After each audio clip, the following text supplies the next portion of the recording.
Hello everyone, welcome back to the channel. Today we are diving into one of the most disturbing and shocking stories in medical history, the chilling case of Beverley Allitt, a nurse who earned the name the Angel of Death. She was supposed to save lives, but instead she became a monster hiding behind a nurse's uniform. Her crimes left a permanent scar on Britain's healthcare system and raised terrifying questions about how far a person can go for love and attention. Beverley Allitt's story begins in the small English village of Corby Glen, Lincolnshire. Born on October 4, 1968, she grew up in what seemed like a normal, working-class family. From the outside, nothing appeared unusual about her childhood. But inside, Beverley was already showing signs of something deeply wrong. She often pretended to be sick, craving the care and sympathy of others. She even faked injuries, wore unnecessary bandages, and visited doctors for minor or made-up ailments. People thought she simply liked attention, but this obsession with being noticed would later evolve into something dark and deadly. As a teenager, Beverley became more manipulative. She lied frequently, sometimes about the smallest things. Her schoolmates described her as moody, secretive, and often dramatic. She would show up with supposed injuries that mysteriously healed overnight. This craving for sympathy and power over others was a sign of a psychological condition later known as Munchausen syndrome, where a person fakes or causes illness to gain attention. When she trained to become a nurse, people believed she had finally found her calling. Nurses are seen as angels of mercy, people devoted to caring for the sick. But for Beverley, the hospital became her stage, a place where she could control life and death itself. In 1991, she began working at Grantham and Kesteven Hospital, specifically in the children's ward. Parents trusted her, doctors respected her, and her gentle demeanor made her appear kind and caring. But behind that soft smile hid a terrifying secret. Within weeks of starting her job, strange things began to happen.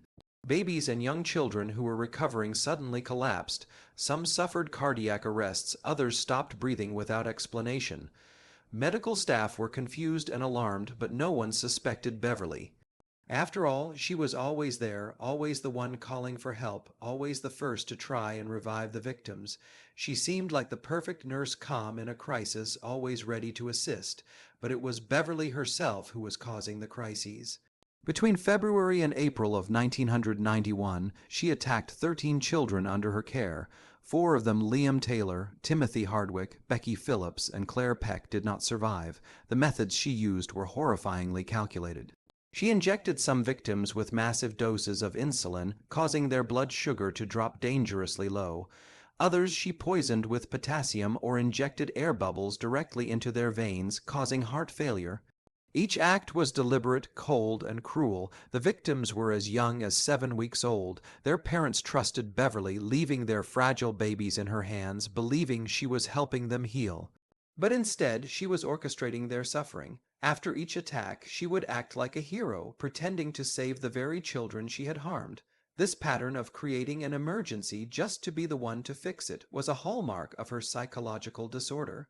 She didn't kill for money. And not purely for pleasure. She killed to be noticed, to feel important, and to be admired by her colleagues and even her boyfriend. During this period, Beverley was in a relationship with a man named Dave. She wanted his full attention and sympathy. Some reports suggested she exaggerated or created tragedies to keep him close, to make him feel she was constantly surrounded by trauma and needed his emotional support. Her murders, in part, were believed to be her twisted way of gaining pity and affection. She played the role of a suffering nurse who faced unimaginable pain at work, but in reality, she was the cause of that pain. As the deaths and medical emergencies piled up, suspicions began to grow. Doctors noticed the pattern. These mysterious collapses only seemed to happen when Beverley was on duty. Still, no one wanted to believe a nurse could be capable of such evil. It went against everything the profession stood for, but eventually the coincidences became impossible to ignore. When the final victim, little Claire Peck, died shortly after being left alone with Beverley, the hospital began a full investigation. Blood samples from some victims revealed abnormally high insulin and potassium levels. This was no longer a medical mystery, it was murder. The hospital called in the police, and the net began to tighten around Beverley Allitt. During questioning, Beverley acted calm and innocent. She denied everything, even suggesting that there might have been a medical error or faulty equipment, but the evidence was mounting. Police uncovered a pattern so precise that it could no longer be dismissed as coincidence. Every incident, every death, every unexplained collapse all linked to one nurse. When investigators searched her home, they found items belonging to her victims' medical records, syringes, and even notes about insulin doses. This was the final confirmation that they were dealing with a cold-blooded killer. Beverley was arrested, and in 1993 she stood trial for the murders and attempted murders of the children in her care. The courtroom was packed. The families of the victims wanted answers, but the horror of what they learned was almost unbearable. The prosecution painted a picture of a woman with a dangerous psychological disorder, someone who killed not for gain, but for attention. They explained how she suffered from Munchausen syndrome by proxy, a rare but extreme condition where a person causes harm to others to gain sympathy for themselves. Beverley Allitt was convicted of 4 counts of murder, 3 counts of attempted murder, and 6 counts of causing grievous bodily harm.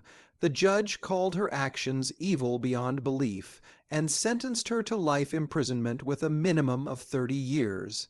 However, instead of being sent to a regular prison, she was sent to Rampton Secure Hospital, a high-security psychiatric facility in Nottinghamshire. Even in custody, Beverley continued to manipulate those around her. She feigned illnesses, refused to cooperate, and often played the role of a victim. Decades later, she remains in custody, though discussions about her possible release have sparked outrage in the UK. For many, she represents the ultimate betrayal, a caregiver who became a killer. Her crimes forced hospitals across Britain to re-examine their security and oversight systems. It became clear that trust alone could not prevent tragedy.